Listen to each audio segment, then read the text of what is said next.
योगा अभ्यासी को या साधक को ध्यान रखना चाहिए, जिससे उसकी जो साधना है उसकी जो गति है वो और तेज हो सके। ठीक, तो जैसे कि कुछ साधक तत्व बताए हैं, कुछ बाधक तत्व बताए, उनको तो हम ध्यान में रखेंगे। ठीक, पर इससे पहले हमने देखिए कि योग के कुछ सिद्धांत पढ़े। ठीक, योग कैसे काम करता है, ये जो विद्या है ये कैसे कार्य करती है, इसके कार्य कारण का क्या सिद्धांत है, हमने समझा पंचकोशों का सिद्धांत, हमने समझा षट चक्रों का सिद्धांत, और धीरे धीरे देखा कि व्यक्ति के व्यक्तित्व में और उसके जीवन में कैसे परिवर्तन आता है। ठीक, अब ये परिवर्तन और अच्छे से और तेजी से आ सके, इस चीज के लिए हमने किन चीजों का ध्यान रखना चाहिए। ठीक, तो guiding principle of for yoga practitioner को हमने 3 हिस्सों में बांटा। ठीक है, सबसे पहले प्रैक्टिस से पहले उसने क्या करना चाहिए। ठीक है, यानी कि प्री प्रैक्टिस, इसे आप प्री प्रैक्टिस कह सकते हैं। Guiding principal for pre practice. ठीक, सेकंड आपका गाइडिंग प्रिंसिपल फॉर प्रैक्टिस, मतलब कि ड्यूरिंग द प्रैक्टिस हम इसे कह सकते हैं, और guiding principal for the post practice. ठीक, इन ये तीनों चीजें क्या होनी चाहिए। ठीक, तो पहला जो पॉइंट है उसे मैं स्टार्ट कर रहा हूँ। पहले पॉइंट में मैंने कहा कि guiding principal for pre practice. ठीक है, यानी कि प्रैक्टिस से पहले योगाभ्यासी को किन चीजों का ध्यान रखना चाहिए, इसे हम कहते हैं आउट टू इन परसेप्शन। ठीक है, या आउट टू इन सॉल्विंग कहते हैं। ठीक, तो इस सॉल्विंग में हम क्या करते हैं कि सबसे पहले साधक की सराउंडिंग को देखते हैं। ठीक है, उसके आसपास के एनवायरनमेंट को देखते हैं और उसे सेट करने की कोशिश करते हैं। ठीक है, तो जैसे हठ योग में बताया है कि मठ को और जिस जगह पे आप प्रैक्टिस कर रहे हो क्या होनी चाहिए, शांत होना चाहिए। ठीक, तो योगा प्रैक्टिस के लिए भी जो स्थान हो वो बहुत शांत हो। ठीक, साफ सुथरा हो, शांत हो, उस जगह पे बहुत ज्यादा कोलाहल ना हो। ठीक, आप देखते हैं कि जब आप घर में प्रैक्टिस करते हैं, अगर आप अकेले में एकांत में बैठे हुए हैं तो आपका ज्यादा मन करेगा कि ओके आप आज और थोड़ा और एफर्ट डालें, थोड़ा और चीजों को समझें। पर अगर आप क्या है, आप किसी ऐसी जगह में करते हैं जिस जगह पे क्या है बहुत सारे लोग घूम रहे हैं या आपके फैमिली मेंबर्स आगे पीछे घूम रहे हैं, तो क्या होगा, उन सभी की धारणा का भी आपके ऊपर प्रभाव पड़ता है। ठीक, जाने अनजाने में पड़ता ही। ठीक, कोई भी उस जगह से जाए, कोई अनजान व्यक्ति जाए, कोई भी जाए, तो उसके देखने का, उसकी धारणा का हमारे ऊपर प्रभाव पड़ता है। तभी तो हमने कहा था कि साधक तत्व में जन संघ का परित्याग करना चाहिए। ठीक है, यानी कि शुरुआत में साधक को बिल्कुल एकांत में चले जाना चाहिए। ठीक, जिस वक्त वो साधना करे, साधना का जो स्थान हो वो साफ सुथरा हो, और उस जगह पर क्या हो, शांति, कोलाहल ना हो, बहुत ज्यादा भीड़ ना हो। ठीक, ये तो सराउंडिंग है। अब जैसे वो मैट के ऊपर आ गया, ठीक, एक तो मैट उसकी क्या हो, जिस स्थान पे, जिस आसन पे वो क्या करे, अभ्यास करे, वो क्या हो, समतल हो, वो जगह बहुत समतल हो, बहुत ज्यादा खुरदुरी ना हो। इन चीजों का भी ध्यान रखना था कि अगर वो प्रैक्टिस करे, गिर गुड़ जाए, कुछ ऐसा हो, तो उसकी प्रैक्टिस में रुकावट ना आए। मेन चीज ये है कि उसकी प्रैक्टिस में रुकावट ना आए, उसका माहौल ना टूटे। वो किसी नए माहौल को अपने आसपास बनाने की कोशिश करता है। जो भी चीज उसके माहौल को बनाने में साथ देंगी वही क्या है, साधक तत्व है उसके। ठीक, तो इस जगह पर साधक को एक तो सराउंडिंग को क्लीन रखना है। दूसरा, जिस जगह पर वो प्रैक्टिस कर रहा है उस जगह को क्लीन रखना, अपनी मैट का, अपनी जिस जगह पर वो अभ्यास करेगा उस स्थान को बिल्कुल साफ सुथरा और समतल रखना। ठीक, दो चीजें।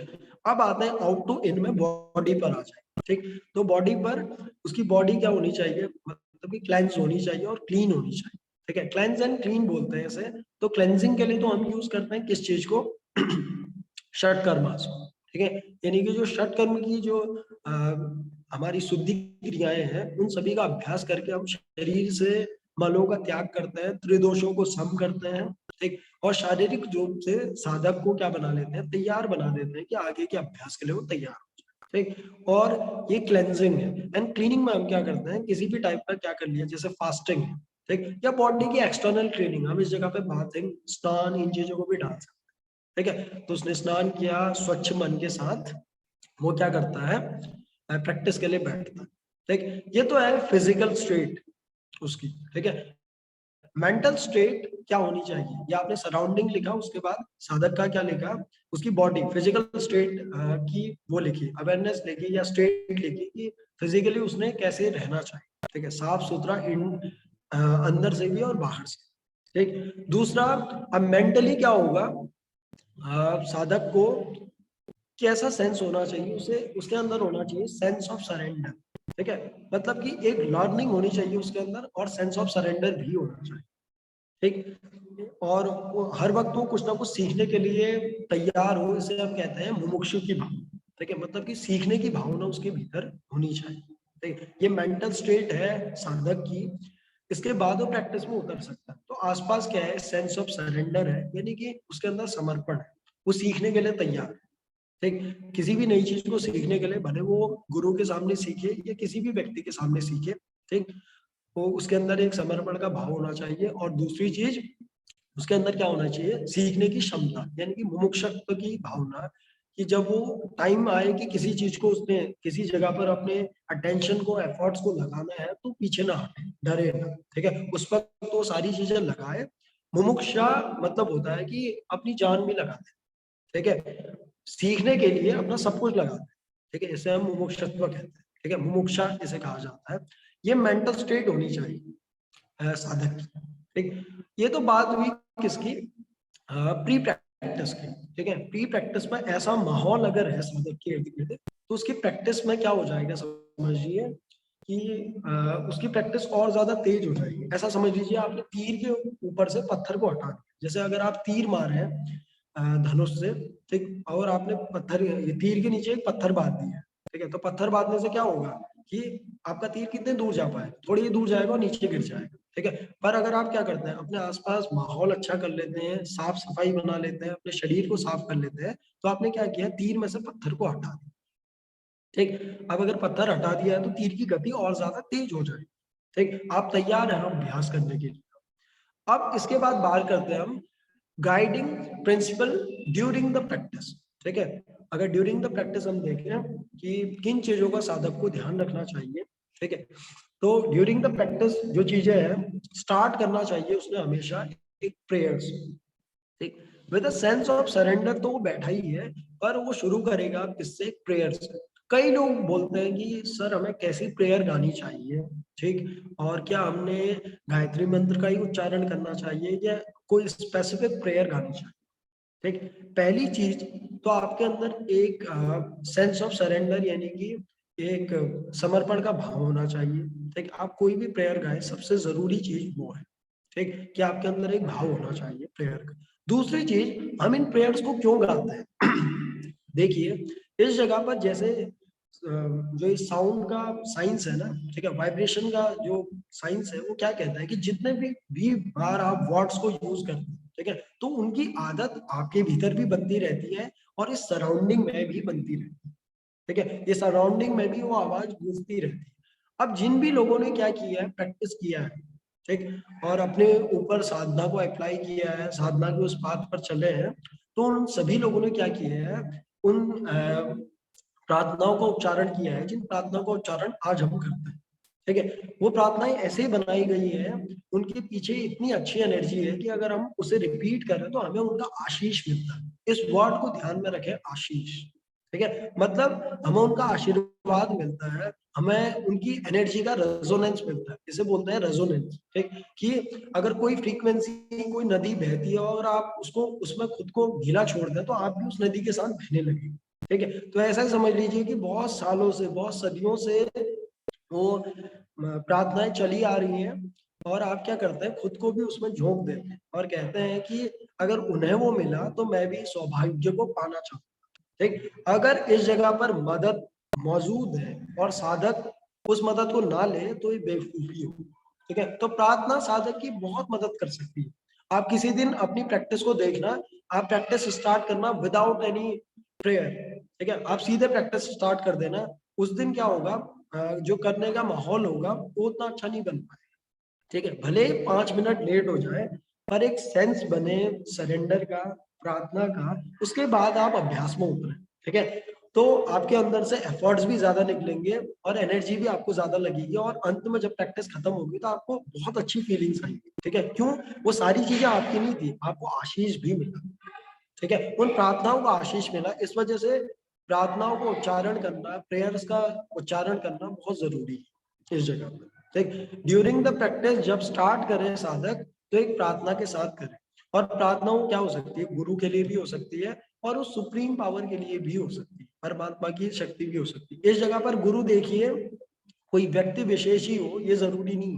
देख पहले भी मैंने इसकी बात की थी कि द्रोणाचार्य जी ने एकलव्य जी को क्या नहीं किया था, ज्ञान नहीं दिया था, पर एकलव्य जी ने उनकी मूर्ति बनाकर सिर्फ समर्पण के रास्ते से गुरु को पैदा कर लिया था। क्योंकि सबसे बड़ा गुरु कौन है? ये जीवन। ठीक है, ये जीवन हमें सब कुछ सिखाता है। अगर आपके पास क्या है, समर्पण है, तो आप सब कुछ सीख सकते हैं। और अगर आपके पास समर्पण नहीं है तो कितना भी बड़ा एक्सपर्ट आपको मिल जाए, आप कुछ नहीं सीख सकते। ठीक, तो सबसे पहले सेंस ऑफ सरेंडर, देन अगर कोई मदद मौजूद है तो उस मदद को लेना, यानी कि प्रार्थना का आशीष है।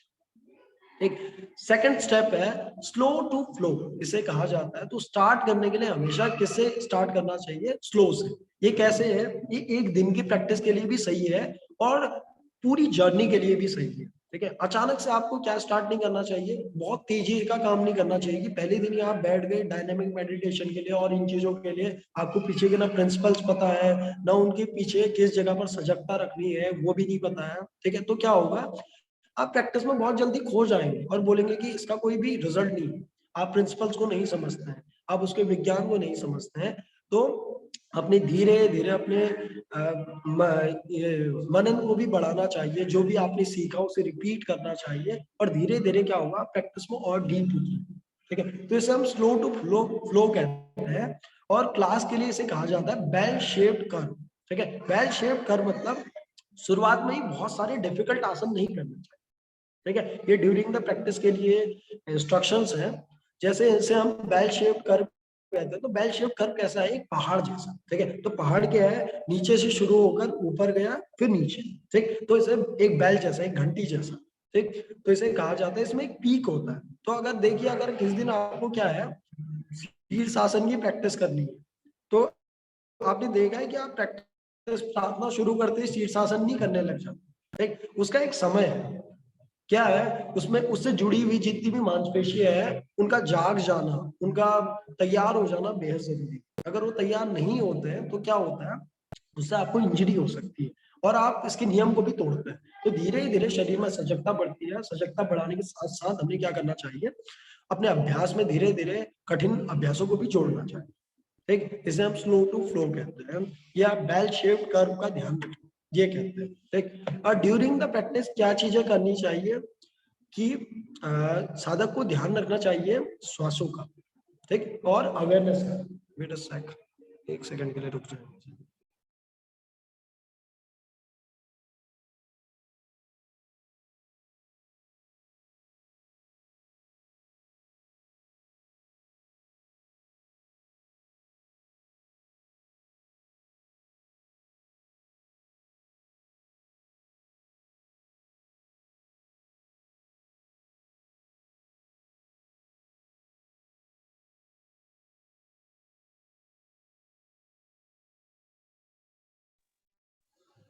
हेलो जी।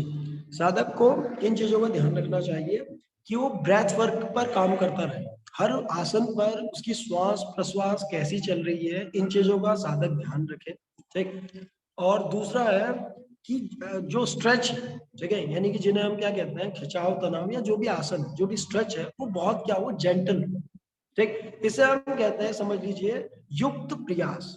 ठीक है, युक्त वर्ड का यूज किया गया है इस जगह पर, युक्त प्रयास, मतलब कि उतना ही प्रयास जितना जरूरी है। ठीक है, अधिक प्रयास करके साधक क्या कर सकता है, खुद को इंजरी पहुंचा सकता है। आपने भी बहुत बार देखा है कि जब आप क्या करते हैं, प्रोसेस के साथ चलते हैं, तो धीरे धीरे क्या होता है, अपने आप आसन खुलने लगते हैं।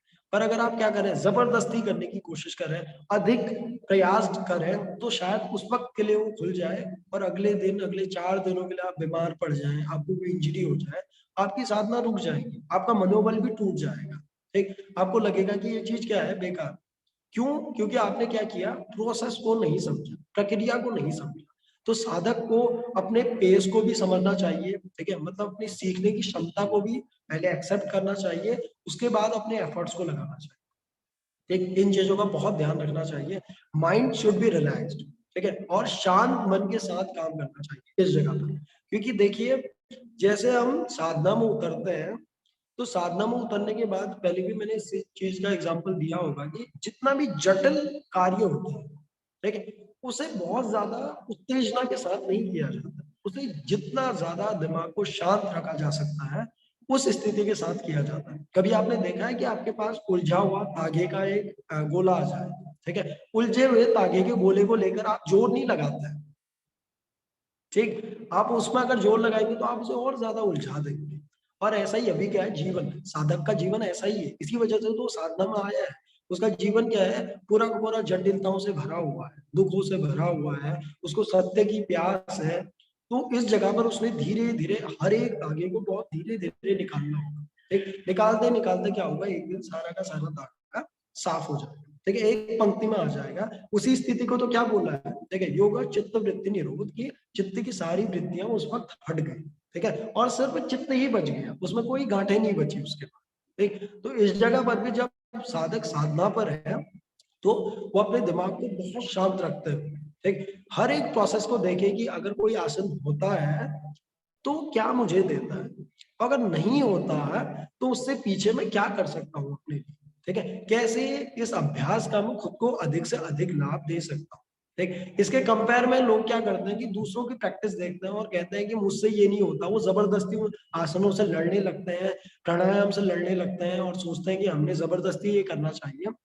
तो इस जगह पर अगर हो जाए तो क्या होगा, उनका अहंकार बढ़ेगा, और नहीं होगा तो क्रोध आएगा, ठीक, दोनों ही स्थितियों में साधक का घाटा है। साधना में कभी भी दूसरे के ऊपर ध्यान नहीं दिया जाता, ठीक, हमेशा अपनी मनोस्थिति पर ध्यान देना चाहिए।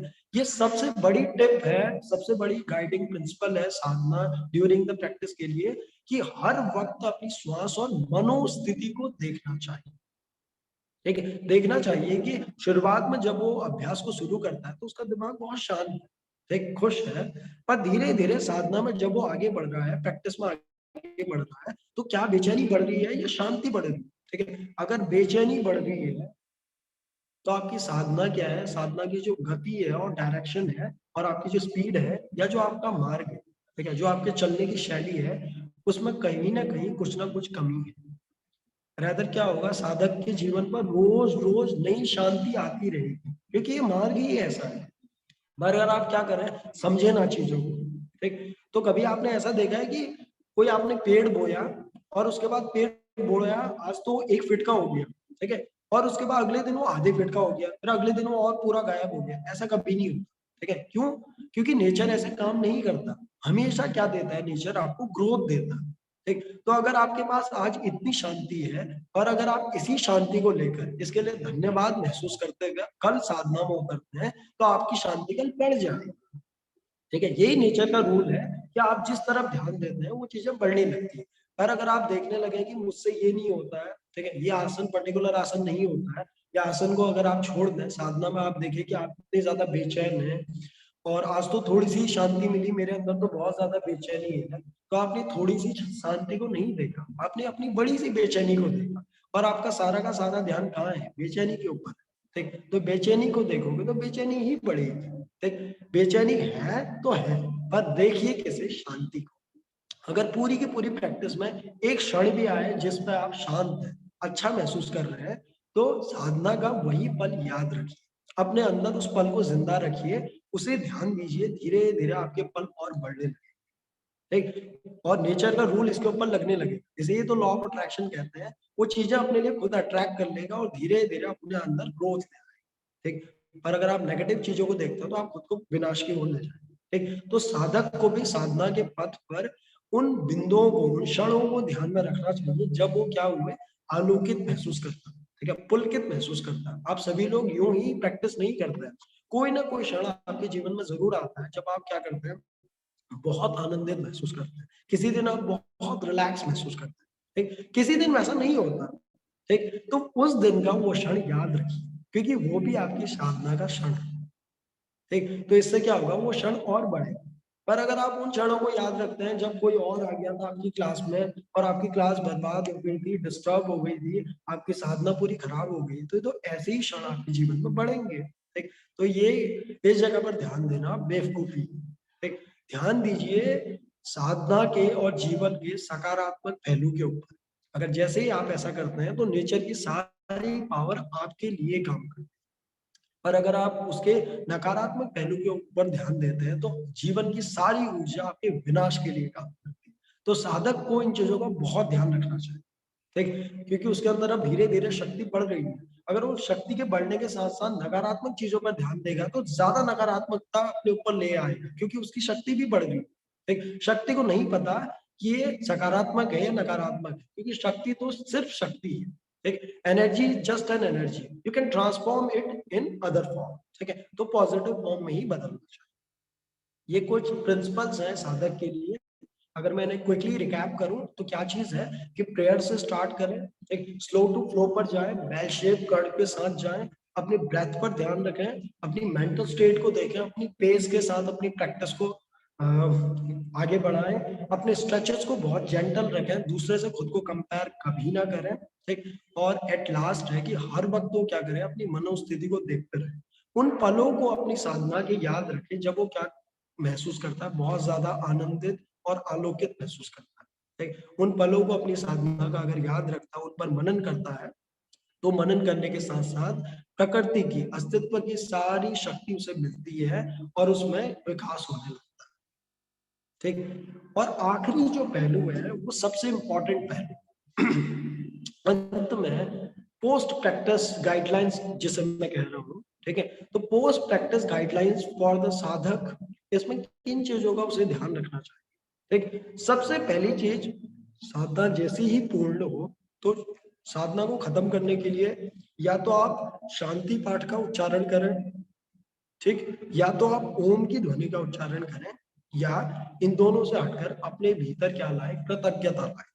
ठीक है, ये सबसे बड़ी प्रार्थना है परमात्मा के लिए कि अगर आपके भीतर कृतज्ञता है, ठीक है, धन्यवाद का भाव है, तो आपके जीवन में सब कुछ सही होगा। ठीक, आप धन्यता महसूस करते हैं कि मेरे पास ये विद्या है कि मैं प्रैक्टिस करके अपने शरीर, मन, आत्मा, अपने भावनाओं के लिए एक साथ कार्य कर पा रहा हूँ या कर पा रही हूँ।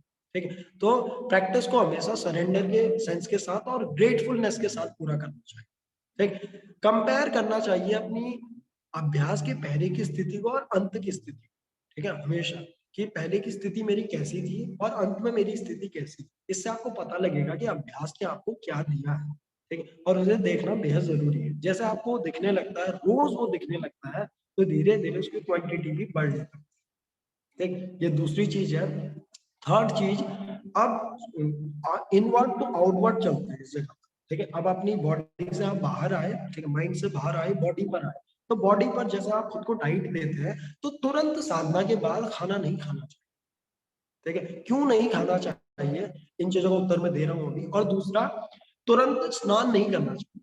ठीक है, एकदम से बाथ भी नहीं लेना चाहिए, शावर नहीं लेना चाहिए। ठीक, इसमें कितना गैप होना चाहिए, अगर मैं फिजियोलॉजिकली बात करूं बॉडी के अकॉर्डिंग, तो इसमें मिनिमम 15 मिनट्स टू 30 मिनट इतना टाइम देना चाहिए। ठीक है, बॉडी को क्यों क्या कर सके, एक माहौल से दूसरे माहौल की ओर आए। ठीक, क्यों किया जाता है साधक को तुरंत साधना के बाद भोजन लेने से मना क्यों किया जाता है। ठीक, जैसे आप क्या करते हैं, साधना करते हैं, ठीक है, या प्रैक्टिस करना, अभ्यास किया आपने, तो देखा कि आपने पूरे के पूरे शरीर के लिए कार्य किया। ठीक, अब शरीर में क्या है, ऊर्जा का संचार बराबर रूप से बह रहा है, आपके पैरों को भी उतनी ऊर्जा मिल रही है जितना आपके शरीर को मिलती है। ठीक है, पूरी की पूरी ऊर्जा बराबर है। अगर वो बराबर है तो क्या करेगी, अपने हर एक अंगों को बराबर ऊर्जा देगी। ठीक, आप मतलब बॉडी में एक अलग सा चैनल चल रहा है। पर अगर आप क्या करते हैं, भोजन करते हैं, तो भोजन करने से क्या होगा, सारी की सारी ऊर्जा कौन ले जाएगा, आपके पेट ले जाएगा, क्योंकि भोजन क्या है, बहुत गहरी आदत है। भोजन को पचाना शरीर के लिए बहुत ज्यादा मैंडेटरी काम है। ठीक, तो वो क्या करेगा, सारी की सारी चेतना पेट को दे देगा। ठीक है, और आपके भीतर क्या आ जाएगा, एक तरह का तनाव आ जाएगा। तनाव मतलब क्या है कि शरीर सारी ऊर्जा ले जाएगा माइंड से। ठीक है, माइंड जो अच्छा महसूस कर रहा था उस माहौल को संभाल नहीं पाएगा। ठीक है, धीरे से वो सारी की सारी ऊर्जा किसको दे देगा, पेट को दे देगा, क्योंकि खाना क्या है, भोजन क्या है, एक बड़ा कृत्य है, उसे पूरा पूरा करना बहुत जरूरी है। ठीक, सेकंड चीज जिसके लिए मना किया गया कि तुरंत स्नान नहीं करना चाहिए। ठीक है, कई लोग तो कहते हैं कि साधना के बाद स्नान नहीं करना चाहिए लगभग 1 घंटे या 2 घंटे तक। क्यों ऐसा किया जाता है, इस चीज के लिए देखिए कि ठंडियों का ये बहुत अच्छा मौसम है जब आप इसे रिलेट कर सकते हैं। ठीक है, अगर आप में से कोई आजकल भी क्या करता है, ठंडे पानी से स्नान करता है, ठीक है। अगर आप ठंडे पानी से आजकल भी स्नान करते हैं तो याद कीजिए कि पहला मग जब आप अपने ऊपर डालते हैं, ठीक है, तो जब ठंडे पानी का पहला मग आप अपने ऊपर डालते हैं तो क्या आपको याद रहता है कि आपका नाम क्या है, आपका घर कहाँ है? ठीक है, वो पल पे देखिएगा आप सब कुछ भूल जाएंगे। ठीक है, आपको बस एक ठंडे पानी का मग दिखेगा, ठीक है, और भले आपको लगेगा कि आप मरे, आप गए। ठीक है, अगर आप ठंडे पानी से स्नान करते हैं, ठीक, तो गर्म पानी से अगर स्नान करते हैं या गुनगुने पानी से तो उतना ज्यादा आपको टेम्परेचर का शिफ्ट नहीं दिखेगा। ठीक है, ऊर्जा का उतने देर में क्या नहीं दिखेगा, इसे थर्मोडायनेमिक्स नहीं दिख पाएगा। ठीक है, पर अगर आप ठंडे पानी से स्नान करते हैं तो आपको वैसा लगेगा। ऐसा ही गर्मियों में भी होगा। ठीक, तो मैं इस जगह पे कोई बढ़ावा नहीं दे रहा हूँ कि आप ठंडे पानी से स्नान कीजिए, पर कोई अगर ऐसा करता है तो उसे महसूस कर सकता है। जैसे अगर आप गंगा जी में नहाते हैं कभी, ठीक, तो गंगा जी में तो कोई रॉड लगाएगा नहीं भाई कि गीजर लगा दिया कि गंगा जी का पानी गर्म हो जाए। तो उस जगह पर जब आप क्या लेते हैं, डुबकियां लेते हैं, ठीक, तो क्या होगा, कुछ देर के लिए आप सब कुछ भूल जाएंगे। क्योंकि क्या है, इतना ज्यादा टेम्परेचर का शिफ्ट आया कि टेम्परेचर का शिफ्ट स्टैब्लिश करने के लिए आप बहुत ज्यादा चीजों को याद नहीं रख सकते उस वक्त। ठीक है, आपके लिए सबसे ज्यादा जरूरी क्या है उस वक्त, आपकी बॉडी एंड टेम्परेचर के बीच में एक इक्विलिब्रियम सेटअप करना। ठीक है, एक साम्य अवस्था बनाना। तो इसमें भी देखिए स्नान में क्या हो रहा है, जैसे आप अपने ऊपर पानी का छिड़काव करते हैं तो क्या है, आपकी चेतना बाहर की ओर बहने लगती है। ठीक है, क्योंकि उसने टेम्परेचर शिफ्ट करना है, इक्विलिब्रियम को सेट करना है। तो जो शरीर में बराबर ऊर्जा फैली हुई है उसको क्या मिलने लगती है, अलग डायरेक्शन मिलने लगती है।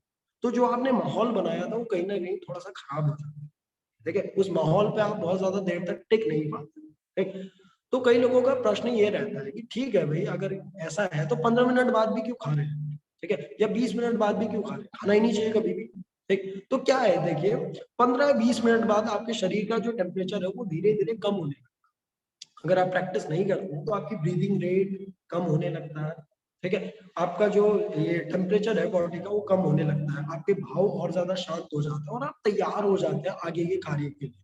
फिर मन में और विचार आने लगते हैं। ठीक है, अपने आप थोड़ी बहुत उथल पुथल फिर आ जाती है, क्योंकि उतने देर तक विचार फिर नहीं रुक सकते। ठीक है, शांति का माहौल फिर धीरे धीरे टूटने लगता है। किसी का कोई काम आपको याद आ गया, किसी काम में आप लग गए तो क्या हो गया, थोड़ा बहुत तनाव अपने आप बन जाता है।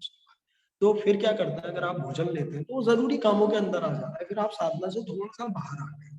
ठीक है, पर बाहर भी साधक ने अपने माहौल में क्या नहीं करना चाहिए, बहुत ज्यादा चीजों को, बहुत ज्यादा अपनी साधना की चीजों का डिस्कशन बाहर नहीं करना चाहिए।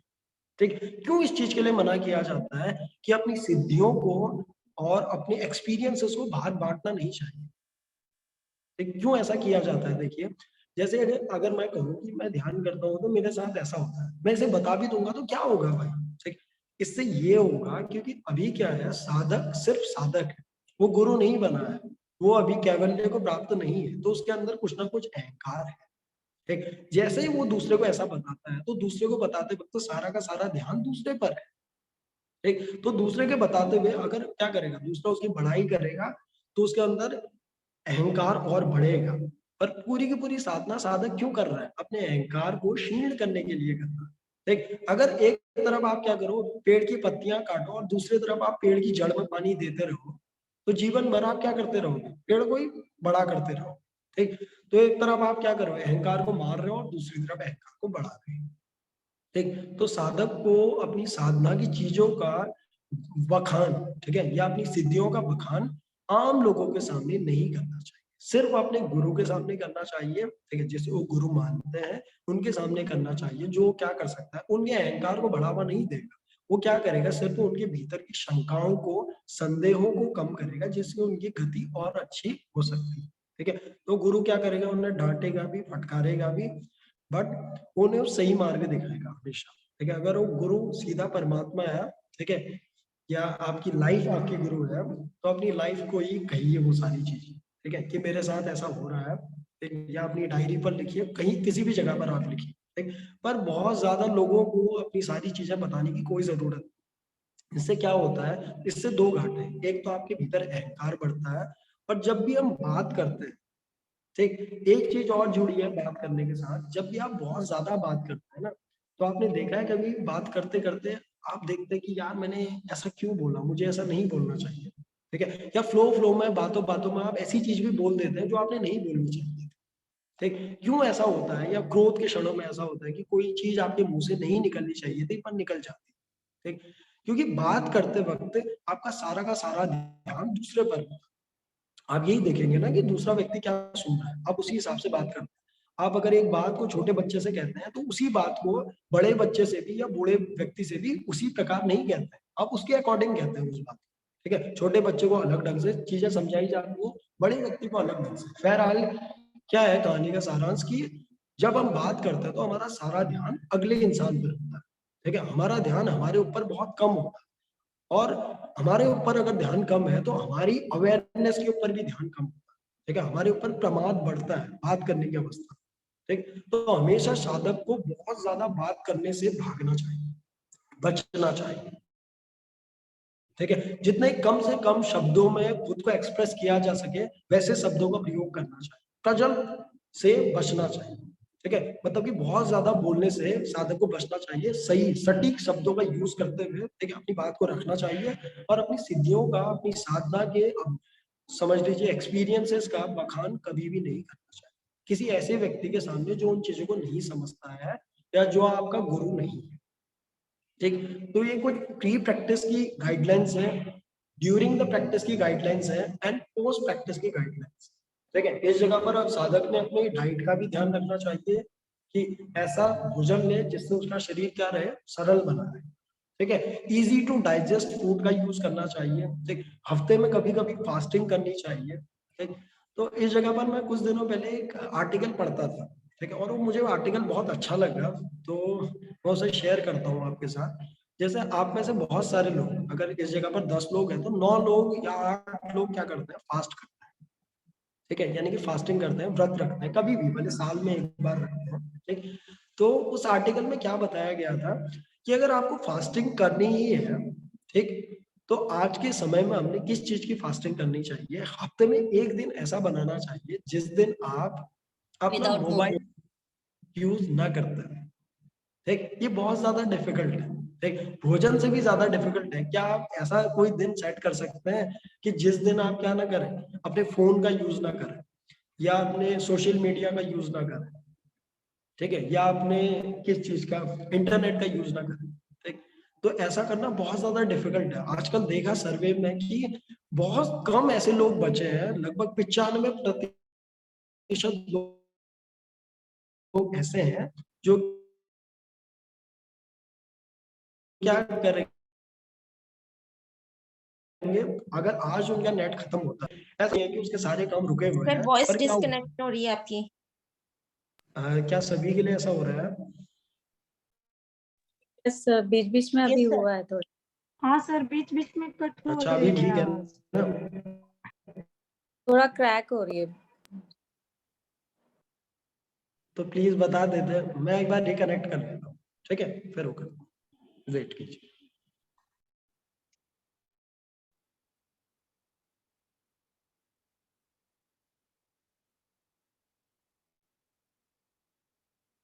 कैसे भी करना चाहिए, एक तो शारीरिक स्तर पर तो हमें फास्टिंग को करना ही चाहिए। ठीक, पर मानसिक स्तर पर भी फास्टिंग करनी चाहिए। ठीक है, यानी कि उपवास करना चाहिए, कोई ऐसा कृत्य करना चाहिए जिस दिन क्या हो, बहुत ज्यादा सर अभी कोलाहल ना भी हो। सही नहीं हो रहा। ठीक, तो इंटरनेट,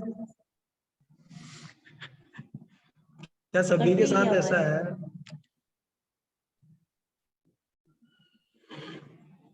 अच्छा, आई डोंट नो क्या है, मैं सर आ रही है आवाज, आ रही है, ठीक आ रही है। सर आ रही है, आ रही है सर आवाज। ठीक आ रही है सर।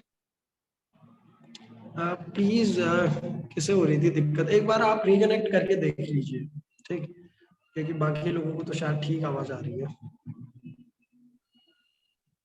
ठीक है, तो हम लगभग एंड पर है। ठीक, तो इस जगह पर क्या है, साधक को फास्टिंग दोनों स्तरों पर करनी चाहिए, अपने शारीरिक स्तर पर भी और मानसिक स्तर पर। ठीक है, हफ्ते में या महीने में कोई ऐसा दिन रखना चाहिए जिस दिन क्या ना हो, आप फोन का यूज ना करें, आप इंटरनेट का यूज ना करें, उस दिन बहुत ज्यादा जानकारियां अपने भीतर ना भरें। ठीक, अगर जानकारियां नहीं भरते हैं तो क्या होता है, कुछ देर के लिए माइंड शांत हो जाता है। सिर्फ आप सैर पर चले जाइए। ठीक है, उस दिन बहुत ज्यादा इंफॉर्मेशन को, जानकारियों को अपने भीतर ना भरें। ठीक, ऐसा भी साधक ने करना चाहिए, जिससे वो क्या करेगा, अपने भीतर से तनाव से दूर हटे। ठीक है, तनाव की कमी आएगी उसके जीवन में। और अगला जो बिंदु है, साधक को किन चीजों का और ध्यान रखना चाहिए। डाइट की हम बात कर चुके हैं कि वो सरल भोजन का इस्तेमाल करें। अब सरल मैंने कहा तो मैं थोपना नहीं चाहूंगा कि उसने शाकाहारी भोजन ही इस्तेमाल करना चाहिए, मांसाहारी भोजन इस्तेमाल नहीं करना चाहिए, क्योंकि यहाँ अलग अलग प्रकार के साधक है। ठीक, पर कोई भी बुद्धिजीवी जिसके अंदर थोड़ी भी क्षमता है, बुद्धि है, वो खुद ही देख लेगा कि उसने शाकाहारी भोजन इस्तेमाल करना चाहिए या मांसाहारी इस्तेमाल करना चाहिए। ठीक है, अपने भोजन के लिए, अपने शरीर के लिए अगर आप देखते हैं कि आप किसी की जान ले सकते हैं, ठीक है, कोई हंसता खेलता जानवर अभी यहाँ घूम रहा था और अगर आप भोजन के लिए उसकी जान ले सकते हैं, तो आपके भीतर क्या नहीं है, अभी वैसी अवेयरनेस नहीं है, वैसी संवेदनशीलता नहीं है। ठीक है, तो फिर साधना का मतलब भी क्या है। ठीक है, जो भी आप कर रहे हो एक प्रकार का पाखंड है, तो इसे सच्चे रूप से देखना चाहिए। ठीक, अगली चीज है निद्रा। तो निद्रा को भी यहाँ पर बहुत इंपॉर्टेंट रोल दिया है। ठीक है, नींद का बहुत ध्यान रखना चाहिए। युक्त निद्रा इसे कहा है।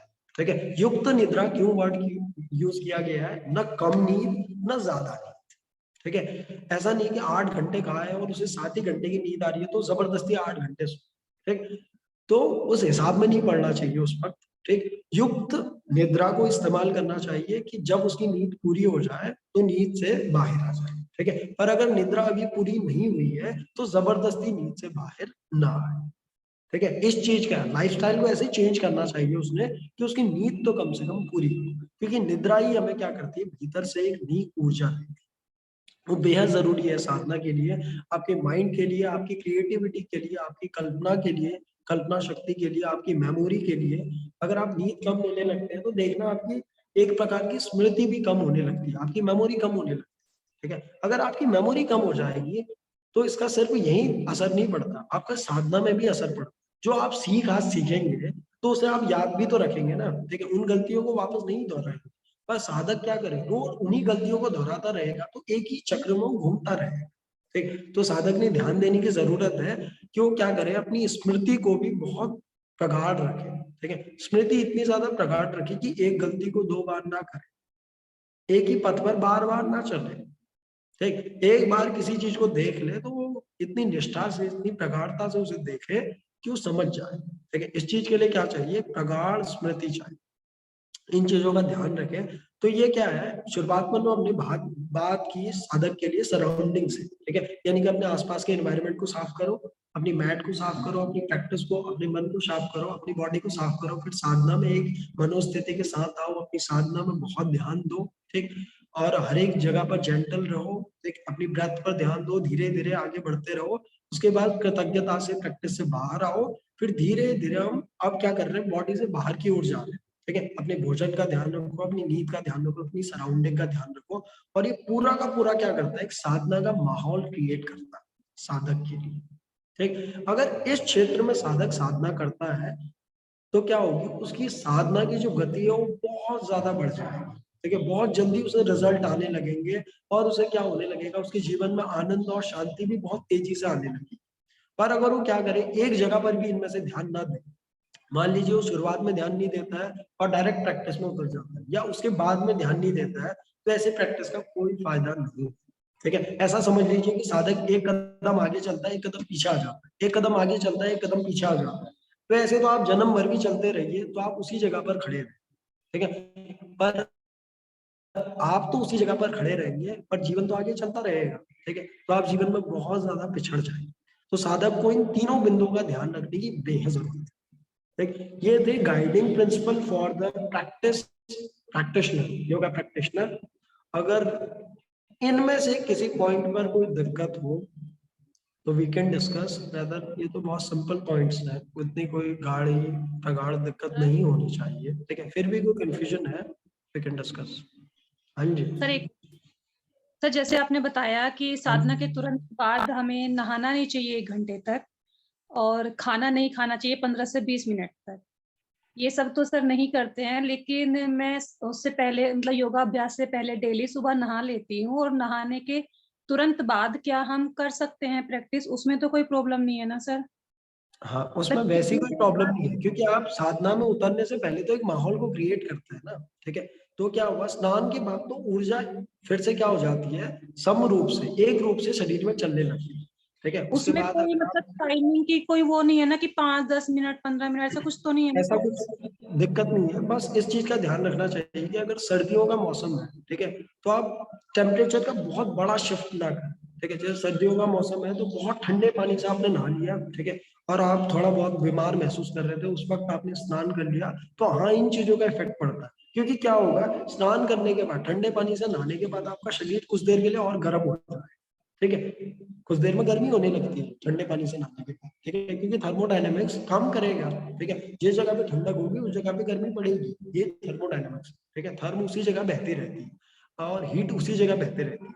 अगर आप क्या करते हैं, उसके बाद और बैठते हैं, ठीक है, साधना के लिए बैठते हैं, फिर कुछ देर आप एकदम से वार्म अप से स्टार्ट नहीं कर देंगे, आप कुछ देर सेंटरिंग करेंगे, ठीक है, रिलैक्स्ड करेंगे, फिर बॉडी का टेम्परेचर और डाउन होगा, ठीक। और उसके बाद क्या करेंगे, आप ड्रिल वार्म अप्स करते हैं, तो क्या हो सकता है, कभी कभी ऐसे में ठंडा गर्म लगता है, बट इस चीज के लिए अवॉइड नहीं किया गया, ठीक। ध्यान रखना चाहिए कि जब आपका तबियत खराब हो, सिर्फ, ठीक है, आपको लो फील हो रहा है या अंदर से सिक फील हो रहा है, तो उस दौरान क्या नहीं करना चाहिए, नहाने के साथ साधना में नहीं उतरना चाहिए। और कई कई जगह कहा है कि जब आप सिक फील करें तो आप सिर्फ टेस्ट करें, ठीक है, उस जगह पे इन चीजों को यूज ना करें, ठीक है, उस टाइम पे साधना का प्रयोग ना करें, ठीक। सर ओके, गर्म पानी से नहाते हैं तब तो नहीं प्रॉब्लम ना? बिल्कुल, वो उसकी कोई दिक्कत नहीं है, मैंने दोनों आंसर बता दिए ना। Okay sir, thank you so much sir. और किसी का कोई सवाल, कोई शंका, या कोई पॉइंट समझ में ना आया हो, वी कैन डिस्कस, ठीक है। ज्यादा इजी पॉइंट्स हैं वो, उतनी ज्यादा दिक्कत नहीं होनी चाहिए, ठीक। वैसे गोल था कि हम 2 चीजें कर लेते, बट समय पूरा हो चुका है, मैं जल्दीबाजी में उसे पूरा नहीं करना चाहता, ठीक। शायद कल का लेक्चर भी मैं ही लूं, ठीक, क्योंकि अक्षय सर को कुछ काम है, तो कल के लेक्चर पे भी मैं ही मिलूंगा शायद आप, ठीक है। तो इसके आगे का कोई लेक्चर हम कर लेंगे, ठीक। तो आज के बचे हुए सवाल आप आज के मनन के बाद कल मुझसे पूछ सकते हैं, ठीक। तो चलिए, कल मिलते हैं, आज के लिए सेशन का, ठीक है, नमस्कार। Thank you sir. Thank you sir. Thank you sir. Thank you, sir.